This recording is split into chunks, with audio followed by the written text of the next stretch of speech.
जय गणेश मंगल करने,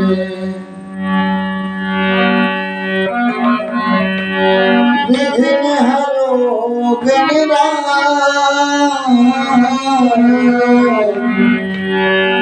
एक दंत करि बलिदान सिद्ध करो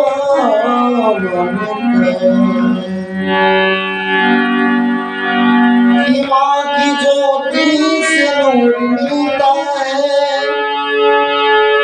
सबके दिलों को सुरूर मिलता है। माँ के दरबार में जो आते हैं खाली हाथ, उसे कुछ न कुछ जरूर मिलता है।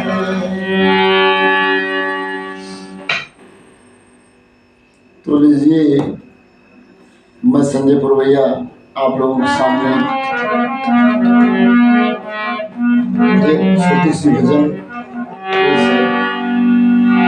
जकर खातिर भगवान बन के अइले कृष्ण राम, जकर खातिर भगवान बन के अइले कृष्ण राम।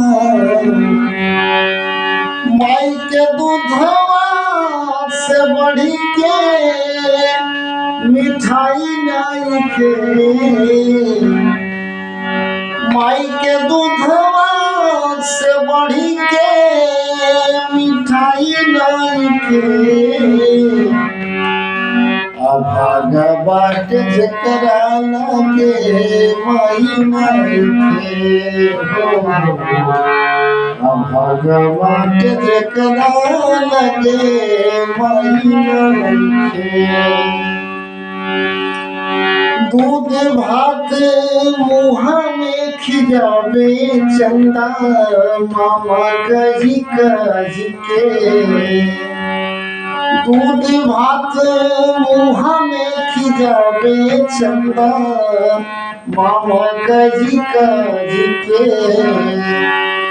आचारा से ढाकी एक रखस माई हमारा के तो के, माई के दूधवा के जैसन मिठाई नहीं के, माई के दूधवा से जैसन मिठाई नहीं के। अभागा बाट जकरा लगे माई नहीं के, अभागा बाट जकरा लगे माई नहीं के। संजय पुरवैया गावे है साचा कहानी हो, संजय पुरवैया गावे है साचा कहानी।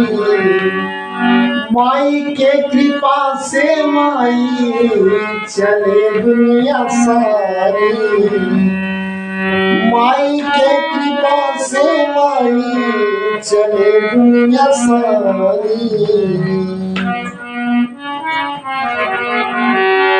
माई के दहिया से कवनो अरे नहीं खे,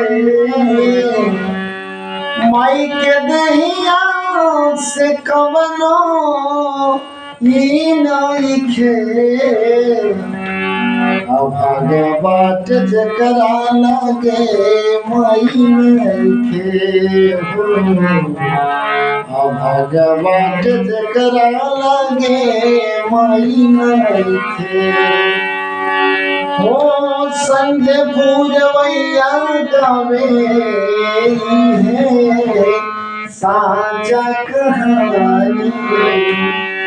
माई के कृपा से माई चले दुनिया सारी, माई के कृपा से राम चले दुनिया सारी।